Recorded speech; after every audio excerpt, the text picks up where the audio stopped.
So marriage and wives in particular have been in the media a lot lately, and I think it's because of that kicker for the Chiefs, Harrison Buck. And I think, this in a way is a good thing because marriage should be all about love, and who doesn't love love? As one of my pastors used to say, everyone loves love.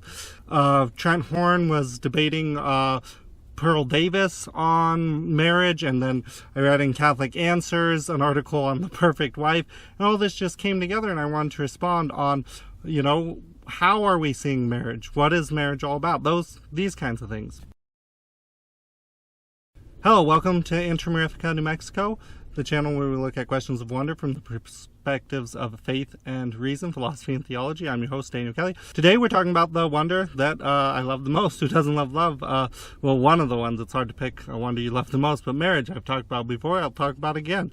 And recently I was watching Trent Horn. He's a Catholic apologist, and he's been doing a lot of videos against like these red pillars. And red pillars are kind of like, as far as I can tell, they're people who say, hey, women are treating men really badly right now, so we're going to treat women really badly. That's not still manning. I should say they're mostly conservative men, I guess you would say, that think that marriage as an institution is being bad for men or something like that. So Trent Horn was debating one of these red pillars, a lady called Pearl Davis, on whether marriage is actually good for women or not. And I'm actually going to put a link to that and some of his other talks on red pillars in the video description. But I think he did a really good job in this debate, and I think you should watch it. It's really cool. But he said something in that debate that I think is problematic, and this is about at the 1 hour 47-minute mark.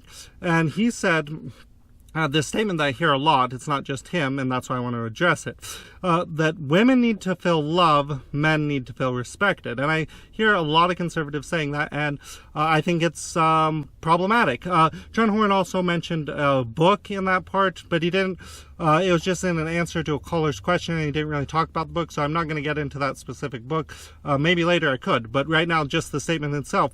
This was in the context the caller was talking about the headship of man being the head of the family in a Christian marriage. So the first thing I want to say is what I think is good about this saying, and especially how Trent Horn puts this saying. So if we need to express, and we do need to express, how men and women are different and how they're complementary, right? Because if two beings are ordered towards each other, and we are, that means they're going to have to be different. You don't put together a puzzle with puzzle pieces that are all the same, to use kind of a crude analogy. But so they're going to be different. They can't totally be the same. And for the Christian knows that the great archetype of their marriage, the difference between man and woman, is Christ and the church. That's what marriage is all about, right? So Christ is the head of the church. And we got to respect what he says. We got to respect him. We got to respect that. So that really works with you got to respect the husband. Analogously, he's not Christ, but in this analogy. And the church is the bride of Christ that he just pours himself in love out to. Christ pours himself in love into the church. And so that's really good. The wife needs to be loved by the husband.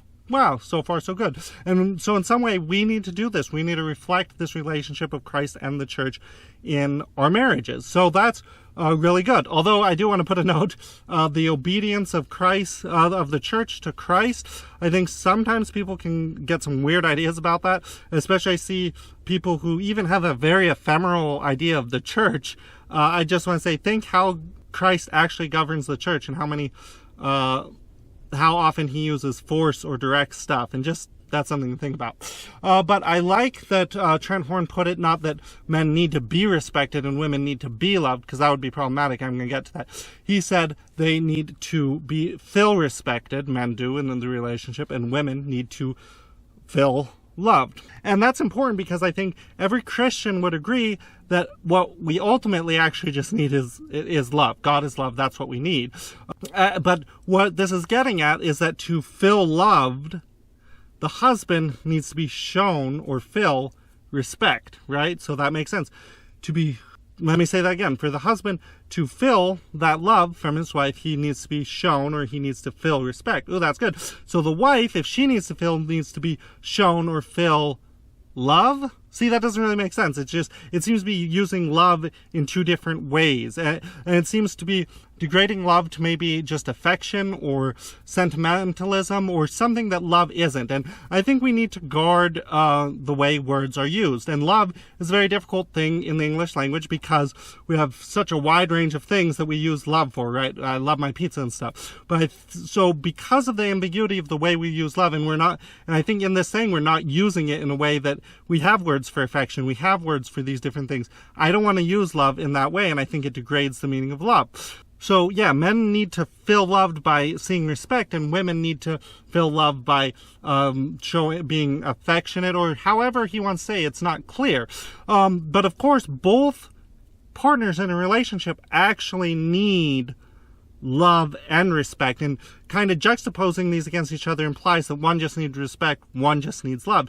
And that's not true. Imagine this applied to the relationship of Christ and the church. Is there somebody who respects Christ but doesn't love him, who's got all the respect in the world for him but doesn't love him at all? Of course, the demons do. And that's not the relationship the church has with him, and that's not the relationship we want to have with our wives. On the other side of the coin, is there this idea where Christ loves us and doesn't respect us? Of course, that's called universalism, and it's diabolical too, because he just loves everyone so much, he's just going to save them and doesn't respect their decisions. In reality, he respects us so much, he respects our decisions so much, that he'll send us to hell, despite his love for us. He'll send us to hell to respect our decisions. So both these, I think, are very problematic. So I think the way we need to fix this thing, because I don't want to just throw it out, is we need to define stuff. I find that's usually helpful. So love, I think one of the good definitions that many Christians will use is love is wishing the good of the other as other. So if we've got that definition, I think you could just say to change this saying to just so in a marriage you got to love a man as a man and a woman as a woman, right? That's what you got to do. Men need to be shown love in a manly way, women need to be shown love in that womanly way, and that's good. Love a man, as a woman as a woman. I like this because it raises questions in a good way, kind of way the wisdom literature does, like Proverbs and stuff, and say, okay, well, if that's what we're supposed to do, love a man as a man, what does it mean to love a man as a man, right? So it's asking those questions. It doesn't degrade the term love, but it makes us want to go deeper. And then it preserves the differences, the uniqueness in the two sexes. So I think that's really good. But this saying isn't as pithy as the one that people like to use. So I want to go deeper. So I really like that saying, but I think there's a better way to fix this. And the better way to still have it in a pithy, saying-like style that's just easy is show respect to your husband, affection to your wife. And I think that gets at the meaning of the other saying without the ambiguities and the difficulties, right? So in a relationship, we should show respect to our husband and show affection to our wife. And I think that's true. Most people could agree with that.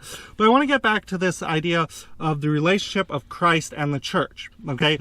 Because I think we're forgetting that in our Christian marriages, or we're degrading it or putting it to the side, right? But we need to read that letter to the Ephesians where Christ talks about how our marriages as Christians need to reflect the marriage of Christ with the church.